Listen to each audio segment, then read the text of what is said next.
Right, embroidered cloth folders for samples. I mentioned on my blog, I think the last time I posted, that I was going to have a reconnaissance of these, which I did actually off camera yesterday, but I said I'd make you a video. There's 5 here. For some reason I thought I had more. My plan is I need more because I have so many embroidered samples. So you've recently seen this one. This is the one that I made in my last class. So that's the front, and then it rolls. Now, I haven't got a problem with the rolling actually, because these, it's been done for about 2 weeks now, and these samples are all pretty much in pristine condition. The rolling hasn't done anything to them. Now when I open some of the others, these are like book form, okay. Now unless each sample has its own page, they tend to move about a bit. So like that has slipped up a little bit. They're only pinned in, and it's so that you can do this and turn them and see what's underneath. Okay. So that's that one. But if those samples each had their own page within this book, that might work better. I'm leaning towards that actually, thinking about doing it like that. I've started another one that isn't here. But so that's the first one, front and back. Okay. Now this is one that I made in the very first embroidery school. In fact, I've got a little stitch book that's like a sample folder, I guess, that I can get down in a second. I'll have to go and get it, it's behind me. So this is like a front cover. And then these are put this way, like hanging from the top. And that works better as well, in terms of them not creasing. That's 2. 3 and 4, and that's the, oh, that's 5, and that's 6, which is the back one. Okay, so they've actually remained pristine. Doing this helps me going forward.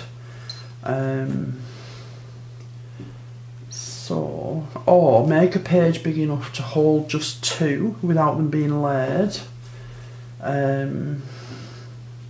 But I do like this from the top situation, and that's got a little bit on the back, that one. And this is a prime example, but I'll shade that in a minute. Just got this one. So then there's this one that again is like a book. I've got a thing about ribbon at the minute, have you noticed? So this one in particular, it's, when you open it up, it's got these things that are stitched on to add the samples to, but they move about. Can you see how it's creased there? And that lifts up. There's room for more on here. There's another one there. So they lift up. This one is actually like a page, and it's okay. And this one here, again, is like a page, and it's okay. And then if I just move this over, now you'll see that's like a page too, I guess, and that's okay. Oh, and that one, oh, that one isn't even fixed in yet, but that one should go on there. But if I get back that other one, this one,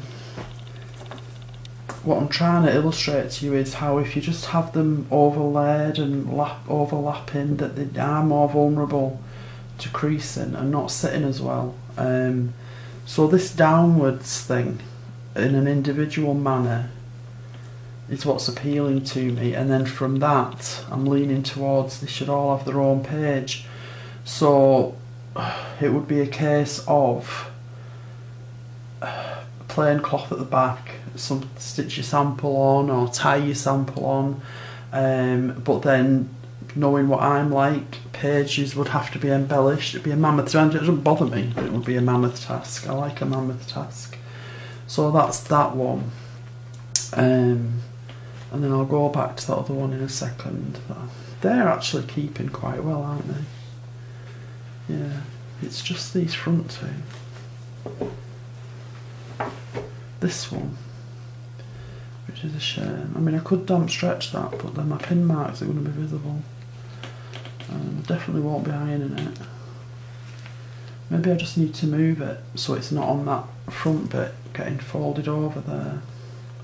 Maybe that's the key. take these safety pins out. Maybe it needs to move from there. I'll leave it out for now and find somewhere else for it shortly. Just let me fasten these pins. I don't want to be sticking them in myself. So that's that one. I mean, I love them all, don't get me wrong. I mean, there's so much work in all of them. That's come out now as well. So they need to be attended to. That's fine. More. And then this one, which probably works best of all, out of all of them, as far as I'm concerned, it just hangs from an embroidered header, what I call a header at the top, and they all stitched into there. So I guess if that had a front and back cover, maybe. So that's one. But I hope you can see what better condition these are in. 2, 3. There's only 4 in there. These are ones I started embroidering on the back as well, to make the backs look interesting. Up that seam there, I put beads up there. Have I done it anywhere else? On this one, I put some pom-poms on a seam at the back, just to kind of recognise that the back's important. And I've buttonhole stitched along there, just to neaten that seam. Treating the backs as a canvas as well as the front, the reverse is. So I am leaning towards this hanging situation, unless of course I use pages. Just let me get that book. So this book, wait a sec. This book does actually work really, really well. Even though it's very small scale compared to these other things. Just put that over there. Maybe this on a bigger scale.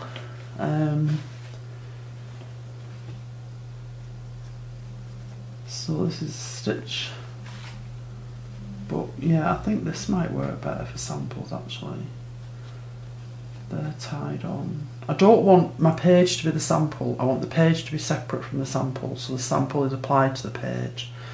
There, the embroidery is the page. Here, the sample is separate, and that continues all the way through. I'm thinking in my new class maybe we could start off exploring this concept of an embroidered sample book. But I do like this, and I do enjoy just getting these down and looking at them every so often. So that's my sample books. I guess the 4 over there, these 4 big ones, even though the different formats, they do look similar, these are the 2 that stand out because they're completely different formats. There's a lot of jingling going on, isn't there? But I mean, so much food for thought, so much to inspire again and to work from, and an awful lot that's getting my brain ticking as well. So pages, samples on pages, not pages that are samples. That's what I need to think to myself. Maybe that should be my new mantra. Okay.